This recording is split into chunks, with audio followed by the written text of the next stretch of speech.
You're listening to a podcast of spurious morality. And only now am I thinking we should have done some kind of Intergalactic Song Contest related intro to this one. Where's Connor? I bet he does a good Rylan impression. No, let's not inflict that upon the world.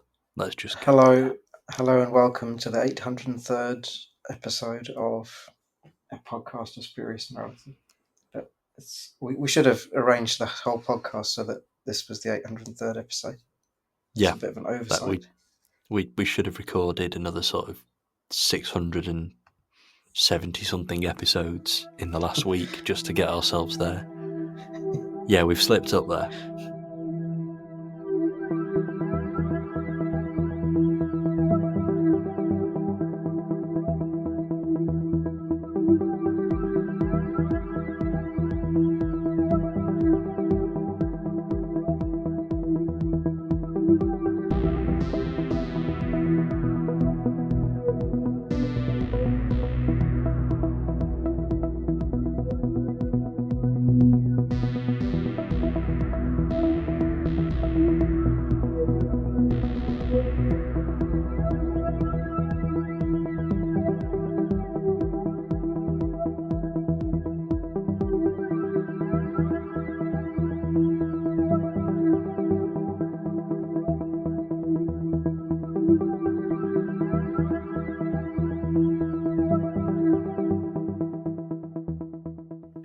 Hello and welcome to a podcast of spurious morality. I'm Johnstone, and with me again this week I have Mansoor. Hello.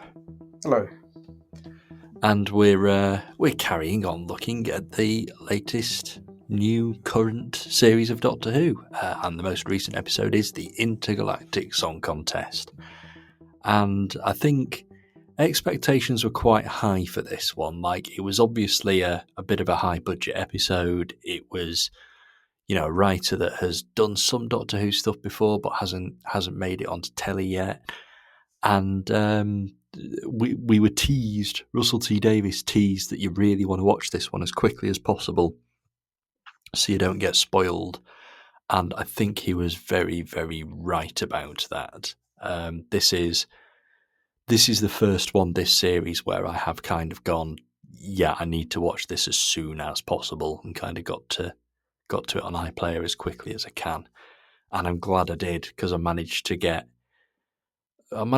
through to it without at least one thing being spoiled. I did kind of see the other spoiled on Facebook. It's my own fault for logging onto Facebook. But yeah, I think this one justified the hype. I think that we've actually got an episode that was built up beforehand. A lot of people were kind of expecting an awful lot from it, and I think it delivered. This is going to be a very spoilery chat. I've not done spoiler warnings for a while, but I kind of feel as though we should do one for this one. Like, you're listening to a podcast episode about the Intergalactic Song Contest. I'm hoping you've seen it by this point, but this is going to spoil a lot, because we got two big things. We got a lot of little things, but we got two huge things. One of those things was obviously the on-screen return of Susan, who I think we're going to see more from. She kind of appeared. She said a few lines and then she disappeared. I hope that there's more to Susan's first proper appearance in the series since the Five Doctors. To that. And we also found out that Mrs. Flood is the Rani and bi-generated into another Rani. So now we have two Ranis. And I can't believe neither of the next two episodes are not having their names changed to the two Ranis. Why would you not? Surely it's so tempting. It's very easy to just sort of dig into these things that I've mentioned. It's very easy to just kind of go, oh, it's the one where Susan comes back and it's got two Ranis at the end. But actually there's the episode itself, which was sort of, in some ways, like standard political Doctor Who fare, but in other ways it was really, really well done. It was a really engaging story. It was, we had a good villain, a really well played villain, bit of a tragic villain. They were sort of in their own heads. They were freedom fighters. They were getting revenge. They were making a point. The idea that the Eurovision Song Contest carries on to be this big intergalactic affair with trillions of viewers, I thought was brilliant. Rylan as himself was a great bit of casting. The surprise cameo from Graham Norton was brilliant. It wasn't a surprise, actually. We were told about it, but the cameo from Graham Norton was brilliant. And, you know, him being the one that tells the Doctor that Earth was destroyed on the 24th of May or whenever it is. That was great. And everything fit together. Like, even talking about this episode now, it feels like I'm just kind of emptying a kitchen sink and then throwing the kitchen sink in as well. But actually, it all gelled together really nicely. It was a really good, really fun episode. I think the bit that's maybe not getting the amount of discussion that it deserves is the fact that the Doctor went pretty dark in this one. Like, this is the most sinister we've seen this Doctor. I'd say it's the most sinister we've seen a Doctor behave probably since Peter Capaldi when he was running around shooting Time Lords. Really, really good. Like, Shooty got a couple of sinister moments, and they were good sinister moments. They were well written sinister moments, really well performed sinister moments, and I like just getting the odd reminder that the Doctor can go a bit dark, and the whole, you know, there's ice in my heart now speech was absolutely brilliant. Really felt like we got it felt slightly like this Doctor's sort of Zygon inversion moment, you know, that moment. I think I mentioned it last week actually, when we suddenly got this absolutely out of this world, this is what this actor's capable of performance at Capaldi. I feel like we've now got that with Shooty, which is just great. So I was a really big fan of this one, and I'm actually now at a stage where I've seen some of the people kind of ranking the episodes of this season, you know, putting this one certainly very close to the top, if not at the top. I can't do it. I think any of certainly the last 3 episodes, are potentially the best episode of this series. It's just so good. Like, the quality we're getting this year it's some of the best, some of the most consistently brilliant Doctor Who we've had for quite a long time. I'm really enjoying it. What about you, Mansoor? Where are you sort of on this episode and this series as a whole so far, I guess, because that's where I went with that.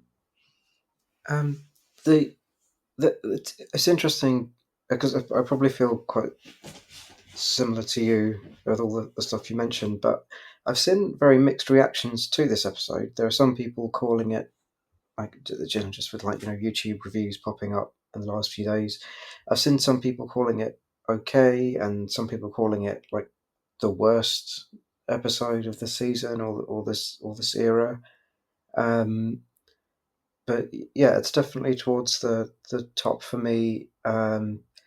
Like, really good spectacle. I think that was another part of the expectation that was built up, like the whole sequence of the audience being sucked off into space, and at that point you don't know that they're going to be preserved or put into like stasis, because you don't know anything about that field.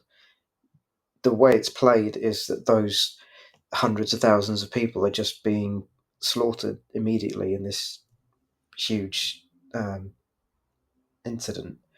So yeah, just like, so the impact of that and just the visuals of that sequence were really striking.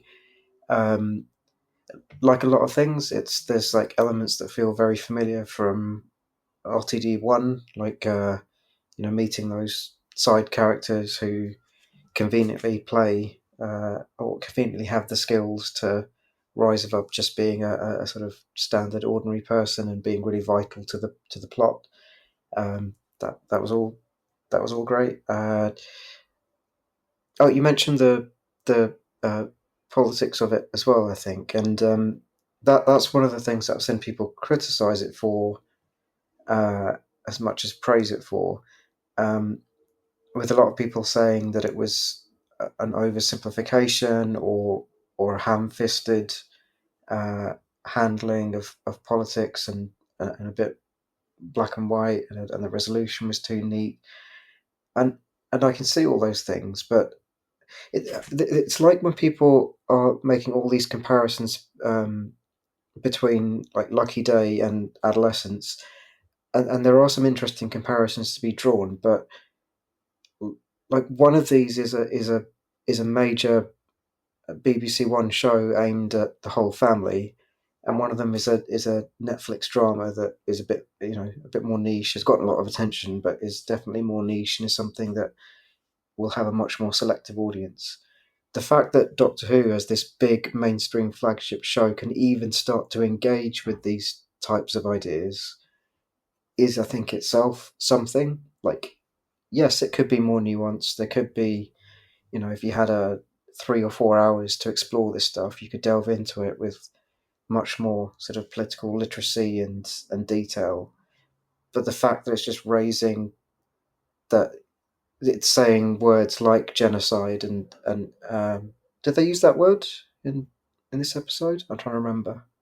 I'm probably thinking about it because there was a lot of use of the word in the I UK Parliament today. I think yes. I think it was used. I think so. I think so. But I mean, that's definitely how it's played. Like, even if the word isn't used, like, ethnic cleansing or genocide, that's what's, uh, or like exploitation to the point where it is effectively that we're just stripping that planet of resources.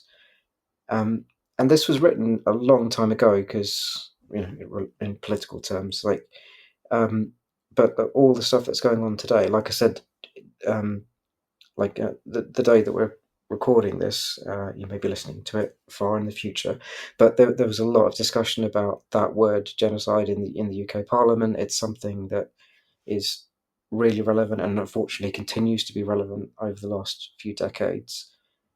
So yeah, I think politically, yeah, could have been more. Uh, you could have had like a lot more detail and nuance there, but I think it's a massive thing that it even goes into that area, and I think does an okay job of it in the constraints of like this big flagship BBC One show. Um, okay, so what else? What else was going on? What else did you talk about? Because you covered a lot of stuff at the start. Like there was the Doctor as well. You said that was one of the things that stood out to you about the Doctor's turn. Yes. Yeah, I really like that. And again, like I mentioned, Joy to the World and that moment he has there. And I think we're seeing a lot more of that this season. I feel like, again, I think they were filmed pretty close to each other. I think we talked about this before, but like it feels like in season two, or from Joy to the World onwards, that this Doctor, you're seeing a lot more layers to him and you're seeing a lot more depth beyond that, like, super hyper happy exterior. And that's still there. It's like with Peter Davison, where you see those layers to him, where he's not just this relentlessly pleasant, friendly character. There's that irritation and sharpness underneath the surface, and I feel like we're sort of getting far enough in to see those sorts of layers to this Doctor now. Um, and yeah, I think they're really interesting, and just how far he goes, like, because we've had moments where the Doctor has kind of been pushed or gotten to that point of the whole Time Lord Victorious arc, and was it Solomon in Dinosaurs on a Spaceship? That one stood out quite a bit as well, where he was he deliberately sending him to his death on that spaceship. Yes. And but this just and I mean, if you look at it literally, what he does to the family of blood is much worse. That's like unending, eternal torture and imprisonment. Um, but he talks here about hurting him like millions of times for all of the people that he was threatening, and the way it is played in the scene, it goes on for a long time. It's not just like once or twice to make the point of the Doctor getting to the point of violence. How many times is it? Like four, five, six, seven. It's like he does it again and again and again. And I thought it was interesting. What Belinda's reaction to it was interesting as well, because she comes in and she's quite rightly shocked by it, but she doesn't actually challenge him that much on it afterwards. Maybe they don't get time before the TARDIS doors blow in, but it's. What did you think of Belinda's reaction to seeing how far the Doctor had gone? I was certainly expecting a conversation that we never quite got. Yeah. There was the line about, you do scare me sometimes or something like that, which felt like it was going to go into it. It felt like there was another line that was going to come after that. Like, you can't do that again, Doctor. That was too far. You're not judge, jury, executioner. And we didn't get there. But I can't immediately remember whether we didn't get there because they were interrupted by Graham Norton, or whether we didn't get there because it just wasn't going to happen.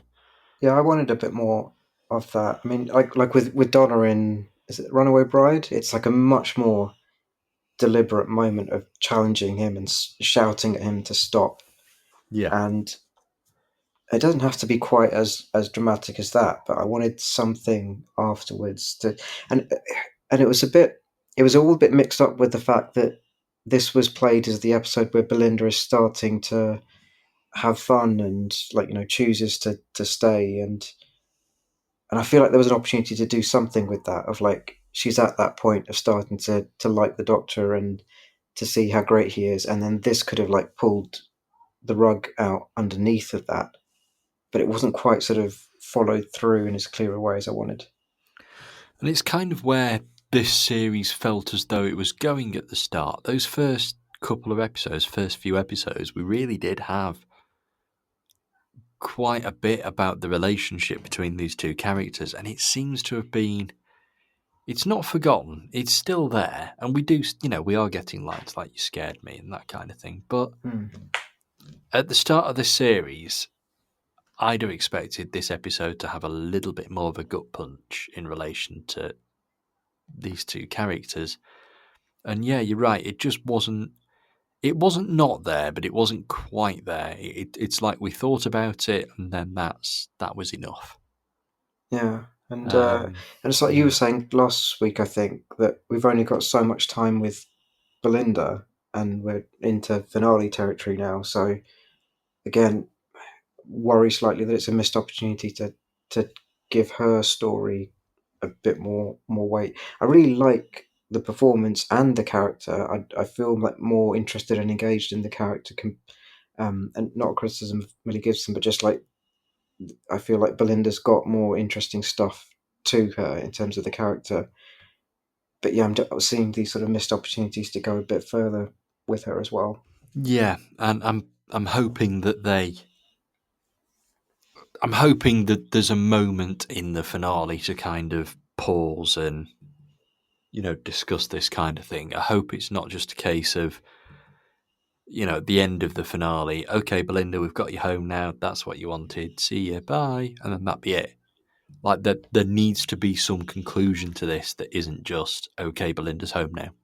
But that list of things to wrap up that we talked about last week, that's just gotten longer because now we have two Ranis. But is Kid potentially coming back? That seems to be the way it was played. Like, unless that's for like a future series. Yeah, I get that might be more of a this villain will return. Think Cassandra and that kind of thing. Possibly. But then Russell T Davies has also said that this unholy trinity that's being referred to, the Rani only counts as one of that trinity. Yes, they're still So, both the Rani. So because I was joking about the Rani in a previous episode, and I had no idea she was really going to appear, but then she turned out to be real. So now I'm worried that like Omega is going to turn up next week and just with zero introduction and 2 seconds of a classic episode as a flashback, as if that helps people understand who he is, if they haven't seen all his previous TV stories. And I'll be honest, I really don't think Arkham Infinity can be saved by a 75-minute edit with a bit of CGI thrown in. That then again, can Time and the Rani? oh my god, are we getting Time and the Rani? But Time and Rani had some of like the for the time like really impressive special effects. So I don't think it needs. Well, I mean, I guess you could cut it down, but yeah, maybe You Mark of could the Rani. you could probably shave out the entirety of the second episode of Time and the Rani and not lose too much. Yeah, Uh, so maybe that could make a Tales of the TARDIS yeah. episode. I don't know. I like to think they'll do that again. I like to think they will go, okay, let's watch Mark of the Rani, Time of the Rani. If it is Omega, let's watch Three Doctors and Arc of Infinity if we have to. Was the last year's Pyramids of Mars Tales of the TARDIS, was that announced beforehand, or was that? mm, I think Tales of the TARDIS was announced, but I didn't think we knew what it was going to be because I think there was speculation that it was going to be basically a clip Pyramids? show of the series so far. Oh, And then okay. Sutek came back, and immediately we all went, "Oh right, it's Pyramids of Mars then." And then they announced it pretty quickly after that it was going Yeah, to be. I think, but we don't have any slot for new episode of Tales of the TARDIS announced at the moment. and I think we'd know by now. Mm. I don't know how far in advance they announced the. But then again, it doesn't necessarily need to be announced. It doesn't need to be broadcast. It can just go on iPlayer without any warning. Yeah. Uh, Like Pyramids had a BBC Four broadcast, didn't it? yeah, I think it did. Yeah, I think that was around that time. There was like something on BBC One, Two, and Four. I don't know about three, but yeah, like with the War Games, there was like basically some new-ish Doctor Who on multiple BBC channels. Yeah, that sounds about right. Just going back to the point you were making about sort of politics before, and it kind of makes me laugh that some people are saying it didn't go into the politics enough because all I've heard for the best part of a decade now is there's too much politics in Doctor Who. And then the moment an episode sort of doesn't really go into the politics, oh well, that wasn't political enough. Oh, I We think it didn't do might enough be. politics. Well, I think the reason for that might be is the criticism is coming from a different direction. So it's not like Yeah, the sort of Conrads and right wing grifters. It's actually more like some sort of left leaning people who are saying this oversimplified some really important stuff, and it should have, um, yeah, we could have you done know, something with that. yeah. No, I agree. But yeah, it just shows that not everyone is always going to be happy. And I think there are too many people who seem to think that they should be the person that are happy. The I've watched this show for 45, 50, whatever years crowd, and therefore I I've know exactly what it should be. like slight warning for. I think they're like officially released production stills, but there's stuff coming out about the finale that's making me increasingly think that it's going to go in that direction. The fact that we've got Conrad set up as sort of representing that type of person, um, who would be at the sort of more toxic end of Doctor Who fandom if he wasn't pushing, political conspiracies. And then you've got a production still of him holding a a Doctor Who book. So, and we've had fans brought up like sort of less toxic kind in Lux. I wonder if it is going to get into that, this thing of not just Doctor Who is fictional, but like turning the mirror on fans and the audience, which kind of, stuff like Love and Monsters and other things have done in the past. But I wonder if that's going to be the big thing about the finale. It's going to be interesting to sort of see how Conrad fits into this. I know it's like an unholy trinity and all that kind of thing, but the Rani working with a right wing podcaster, and we're told that I've seen it mentioned that this isn't just character. This is the Rani. This is an experiment. There's something very Rani-ish going on here. Yeah, I'm kind of curious as to how Conrad fits into all of it. What's called the reality? No, the penultimate is Wish World, and then the final is the reality war. Conrad had that line about denying the Doctor's reality. Is there Yeah, something about the Rani's experiment allowing her to manipulate reality and rewrite the Doctor's history to? And maybe that's where this ice in his heart thing is coming from. It's like that's the first bits this of the Doctor this sounds changing. like exactly her plan from Time in the Rani. Like the third member of the unholy trinity is a gigantic brain. I'm calling it now. You heard it here first, and probably last. um, so yeah, maybe or maybe it's the Valyard. Maybe it is the Doctor is the third member, and Conrad's going to turn the Doctor into the Valyard. You see, if it was Moffat, that would definitely be it. The Doctor would be the extra bit of evil. That's very Moffat-y, but I'm not sure Russell T Davies would do that. Interesting. Hmm. I think it's going to be something pantheon-y, or Omega's in control of all the gods now. We'll get a Or the clip from the Master, Three like Doctors where he goes, "I should have been a god." yeah, and like in extended media, Omega's been much more like treated as a god or god figure, like the novels and I think audios as well. But there's also the Master whose gold tooth was trapped inside the Toymaker's tooth, and that's never come back. So are they going to pop up?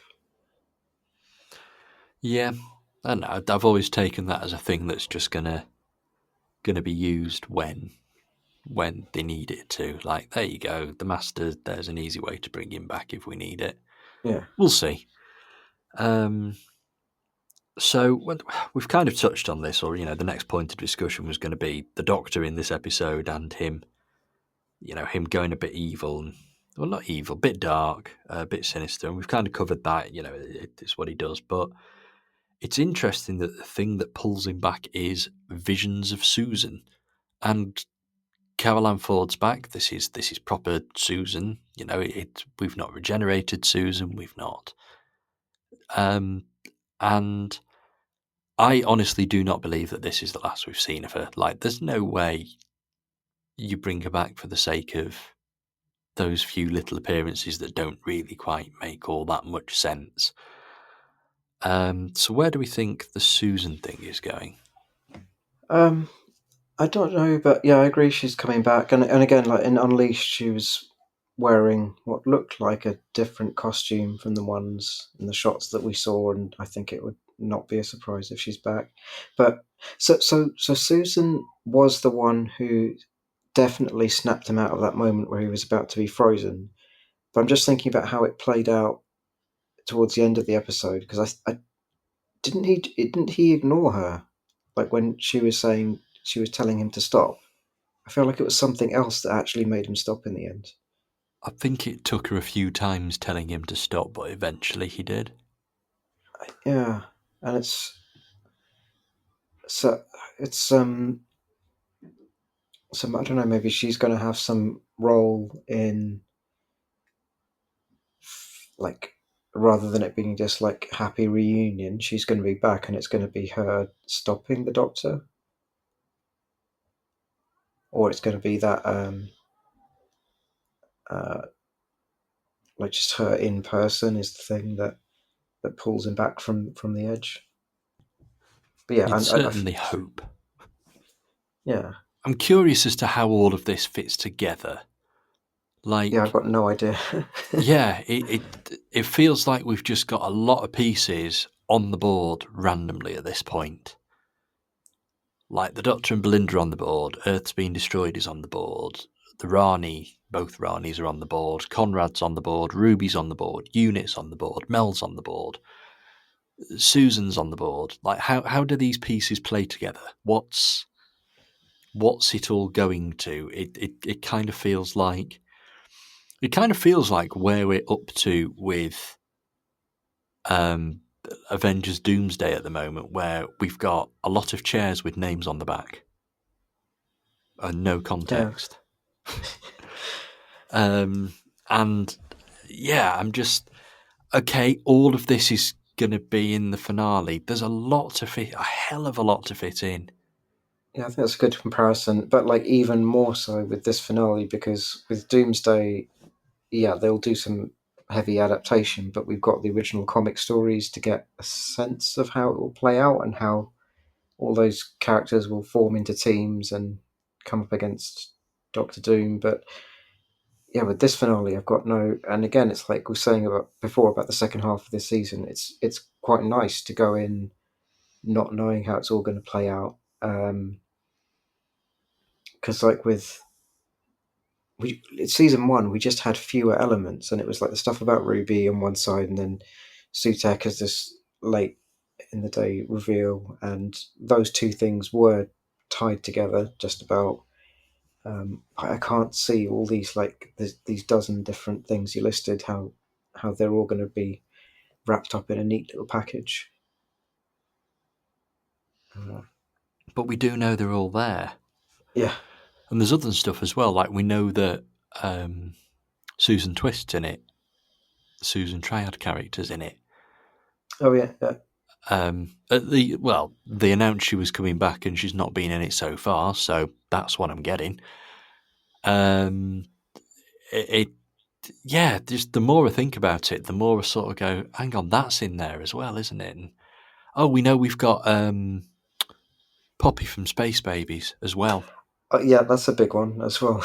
Yeah, the more I think about this, the more there is going to be in the next 2 weeks. And actually, we know nothing about the plot. We just know a lineup of what's in it. Very curious, sort of how any of this is going to fit together. What was the Rani's line?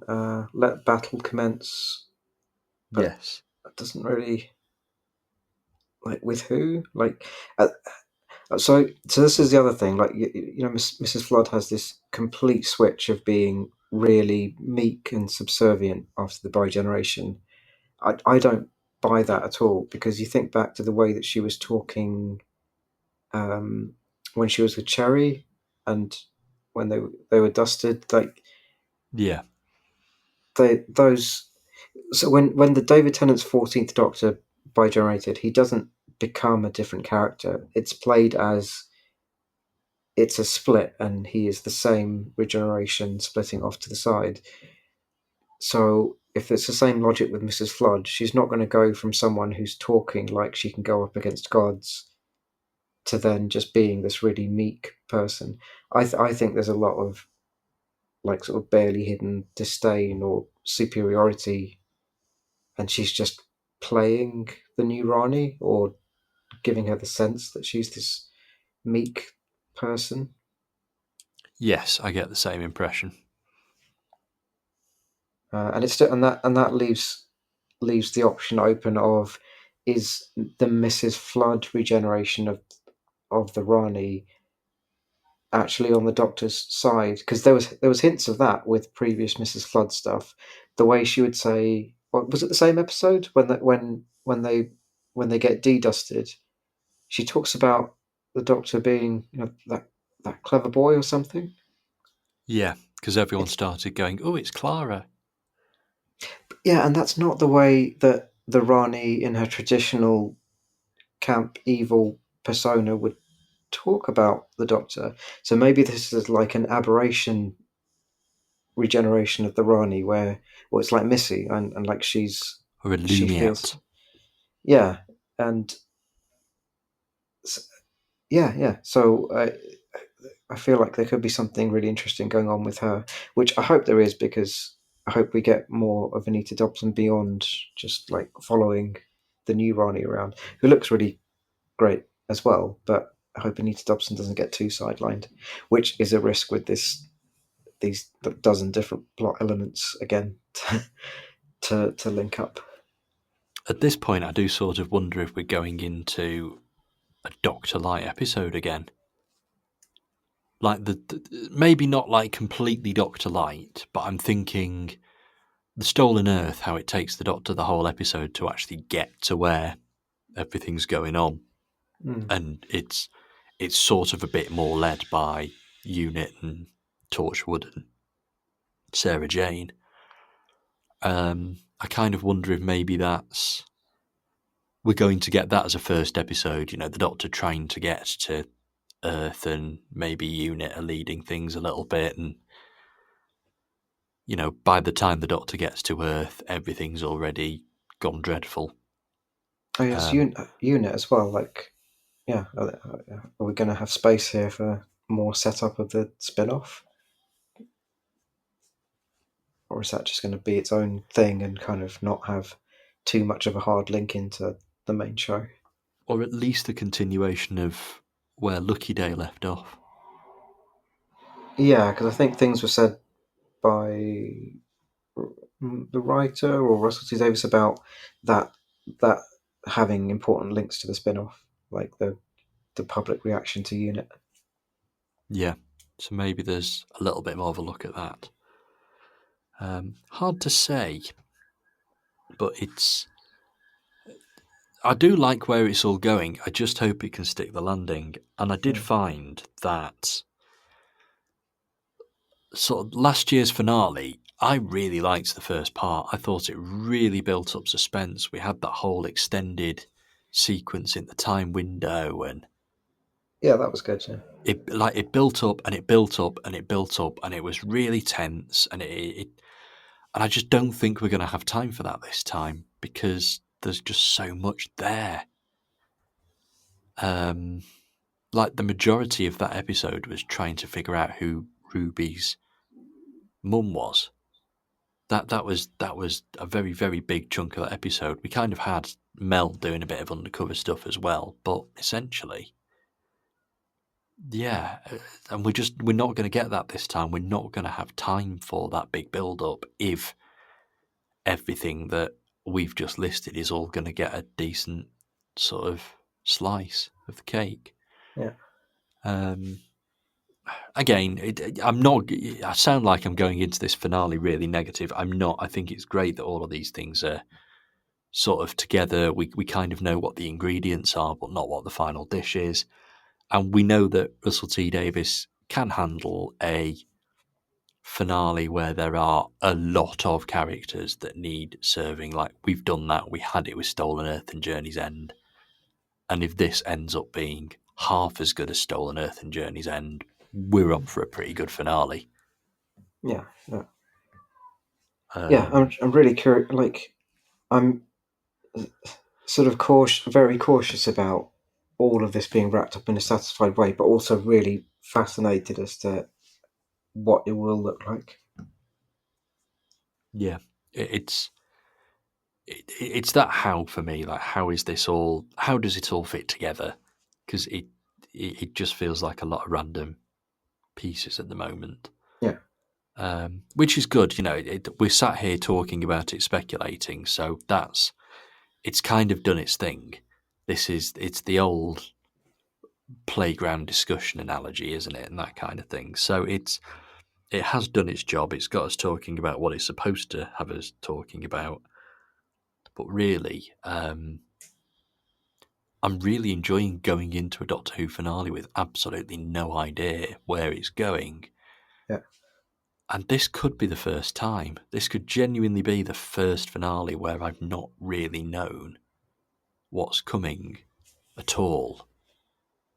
Everything else, we've had leaks, we've had spoilers, we've had set reports, we've had, we've been told stuff, we've had stuff going into it. This time it's nothing. Like, I'd struggle to even tell you where it was set. Like, I assume Earth on the day that Earth gets destroyed.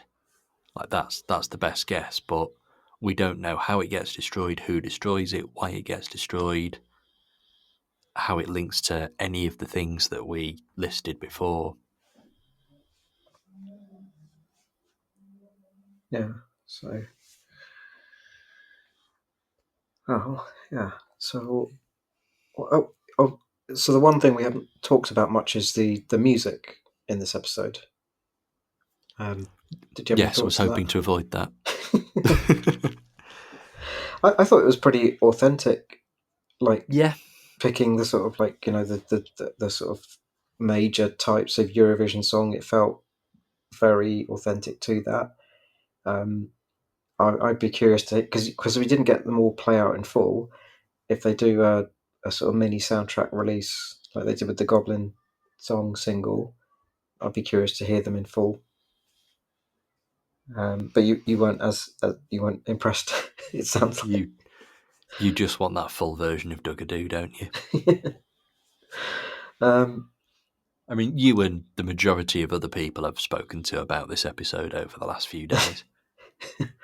no, and I like the first one as well. The one just before the the everyone gets sucked off. Like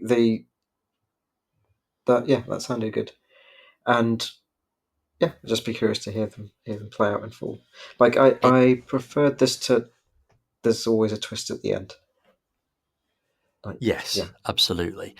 No, you're right. You're absolutely right. The music was entirely sort of authentic to the different kind of styles and songs you get at Eurovision. It yeah, totally was. It was very, very well done. Um, there was certainly a better understanding of Eurovision than The Devil's Chord had of the Beatles. That kind of thing.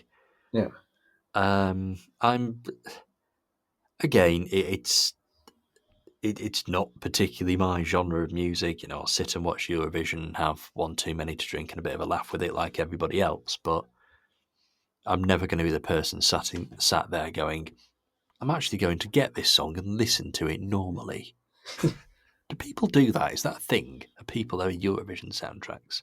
yeah. I think yeah, they definitely do like full Eurovision CD soundtracks. They used to do them, and there'll be digital ones now.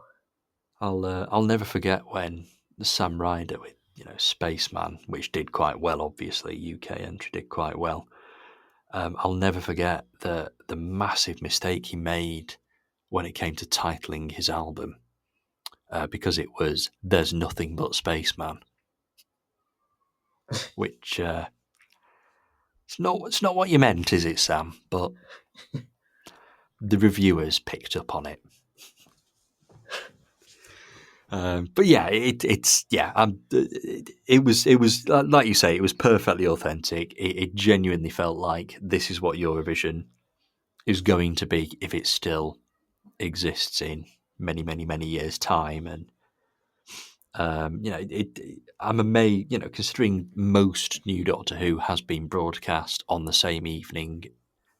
Well, most series have had an episode broadcast on the same evening as Eurovision, I should say.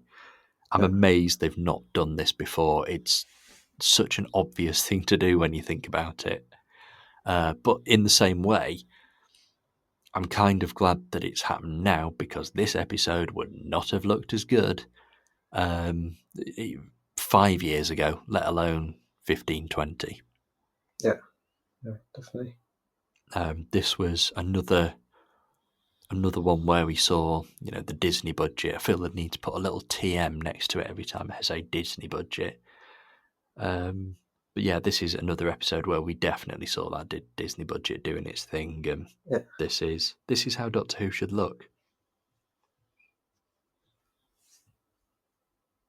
yeah. Like I said, that sequence near the start, like really early on, that was one of the most impressive. But just generally throughout, like all the, the visuals outside the the space station, all of that was really impressive.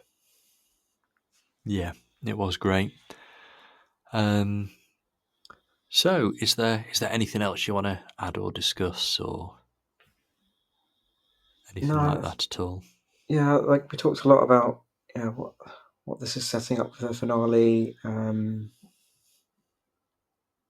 Belinda, the Doctor, um, the villain themselves, and again coming back to the fact that if you had lots more time, you could flesh things out. I thought he was, I thought he was in between Conrad and the guy from Robot Revolution in terms of depth and complexity. I feel like Robot Revolution guy is towards the bottom. Conrad's the most interesting and layered, and then this guy is sort of sitting in the middle where he's got some sort of charisma and depth to him, but it still is a bit. he doesn't really go on any sort of journey or change, and maybe that's the point of his character. He's kind of already been on the journey at the start, and Yeah, what goes on in this episode are the actions following that. But yeah, you're right. There was never any kind of moment of regret. Like, the episode ended with him in exactly the same place as it started, which he kind of did with Conrad. But I think Conrad, you can look at Conrad and you can see a real person. We see these people in the media at the time. You know, you he's can yeah, you he's can got the name. messiness. Yeah, Yeah, like he's got the messiness to him as well. Of like, does he actually believe this, or is he just a grifter? And it's played with enough complexity that you could read it either way at times. yeah. Um, but Conrad is not a pleasant one, but very much human. Yeah, yeah. And it's whereas, yeah, the villain in this, I've actually forgotten his name. Kid. Kid, yeah. Yeah. Um, Automatically, Kid wasn't a human, and therefore lost all of those links to real people and real situations and real personas. It lost all of that. You know, while where Kid was coming from was definitely, you know, a similar place to where a lot of humans are.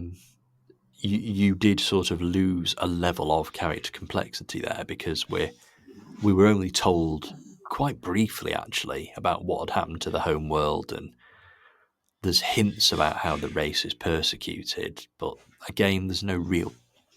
It doesn't go into it at all. It's Yeah, sort of there, but like again, like with the Belinda confrontation, it's there, but like could have been made more. Because isn't there a line about where his name comes from, that it's not because of a baby goat, it's because he was ta- his parents were killed, or he was taken away from his parents before he was named, or something. yeah. There was so there's little, like, if you look closely, there are those very sort of dark hints and layers there. But actually, like, his accomplice was the one who I think had a bit more depth to her, in a sense, that in the sense that she seemed conflicted. Certainly more conflicted. Yeah, like she went on a bit of a journey, but still kind of ended up in the same place. Yeah, Nevertheless, yeah, it's definitely one of those episodes where the Doctor's presence did actively make everything better. You know, it's very easy for the Doctor to not actually have that much impact on what's going on, whereas on this one, everybody would have been screwed without the Doctor. yeah. Um, so yeah, but yeah, no, you're right. There just wasn't quite. We did need that little bit more. There wasn't quite that Conrad level of. But you know, Lucky Day had. It did take time to explore Conrad, and it did explore him on a very human level, and he didn't particularly interact with the Doctor much. It was Ruby, you know, another human character who we have spent a lot of time with. That was kind of his main point of contact for the Yeah. audience. Yeah, but definitely, you know, definitely not a bad villain. Definitely not a forgettable villain, but definitely a villain we have seen in Doctor Who quite a lot before, I think. But yeah, you know, the motivation was there. We know what it was. You can kind of look at it and go, yeah, see, I can see how he's got there. He just didn't really go anywhere throughout the course of the episode. And like the Disney money stuff, this is where, like, the new budget lines up with the storytelling, maybe, because yes, we've seen characters like him in Doctor Who loads of times, but we've never seen their actions or the impact of their actions play out in, I think, quite as much sort of like quite horrific detail. Like, you know, all those people um, seemingly being killed. You don't see that sort of killing on that scale in most Doctor Who. No, absolutely not. I did kind of wonder when it happened. I kind of wondered, okay, you know, is the Doctor going to be the only survivor here? You know, is this going to be a? Have we just watched the biggest death count in all Doctor Who ever? Or, um, which, you know, we've had the suggestion of mass death in Doctor Who. You know, think back to Parting of the Ways, where the Daleks bombed the Earth and literally reshaped continents. Yeah, but that's from space. It's like, and you know, you all have you things saw of like, was little computer graphic of continents changing shape. exactly, yeah. But no, that it would have been pretty massive to have just left it. And I noticed the line of dialogue, "They're all alive," went in pretty quickly. Like, there was obviously the immediate tension when you saw everybody lift up. Yeah. But it was the very next scene where we got, "Oh, they are still alive, by the way, guys. It's okay." Which I think is okay. Again, it's like Yeah. a show aimed at the whole family. You don't want little kids to feel that like hundreds, thousands of people have been slaughtered and then just leave them with that for half the episode. Yeah. Like, if it was Big Finish, it would be right at the end. "Oh, by the way, there's still a gravity bubble. Everyone's okay." And if it was the New Adventures, billions of people would just stay dead, and that would just be Yes. part of the Doctor's character now. Oh, if it was New Adventures, Kid would have succeeded and the Doctor would have let it happen because maybe he was right. I don't know. All right. Well, I think we've covered it. I think we've got it there. It was a great episode. It is a great series.